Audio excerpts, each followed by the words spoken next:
আসসালামু আলাইকুম ভিউয়ার্স, সবাই কেমন আছেন? আশা করি আল্লাহর রহমতে ভালো আছেন। আমরাও আলহামদুলিল্লাহ ভালো আছি। একটা ইউনিক রেসিপি নিয়ে আসলাম।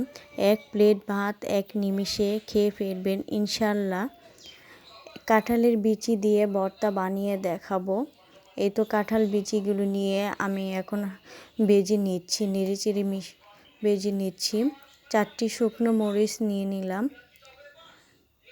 আমার বিচিগুলো ভাজা শেষ হয়ে গেছে। এখন আমি বীজটির খোসাগুলো ছাড়িয়ে নেব। আপনাদের কাছে অনুরোধ রইল, ভিডিওটি শেষ পর্যন্ত দেখবেন, ইনশাল্লাহ ভালো লাগবে।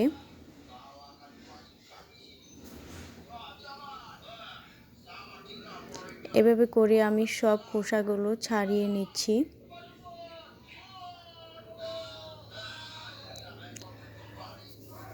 এই তো কাঁঠাল বিচি, মরিচ আর পেঁয়াজ একটা পাটা বিছিয়ে নিলাম, শিল পাটা। এখন পাটা ভালো করে ধুয়ে নিচ্ছি।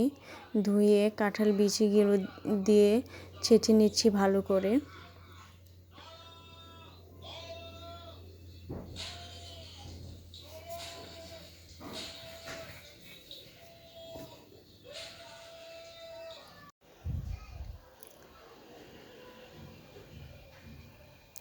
এই তো আমার কাঁঠাল বিচিগুলো ছেঁচা শেষ হয়ে গেছে। এখন আমি 4টি শুকনো মরিচ আর পরিমাণ মতন লবণ দিয়ে নিলাম। ভালো করে মিশিয়ে করে নিচ্ছি।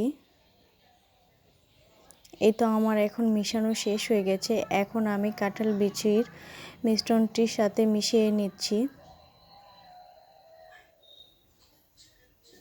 এভাবে ভর্তা বানিয়ে খেয়ে দেখুন একবার, ইনশাআল্লাহ ভালো লাগবে। একটি পেঁয়াজ দিয়ে নিলাম। এখন সব উপকরণ মিক্সড করে নেব। আমার রেসিপি যদি ভালো লেগে থাকে লাইক কমেন্ট শেয়ার করবেন, ইনশাল্লাহ আপনাদের পাশে আমি আছি। এই তো একটা প্লেটের মধ্যে আমি পরিবেশন করে দেখিয়েছি, দেখুন কত সুন্দর হয়েছে। আল্লাহ হাফেজ।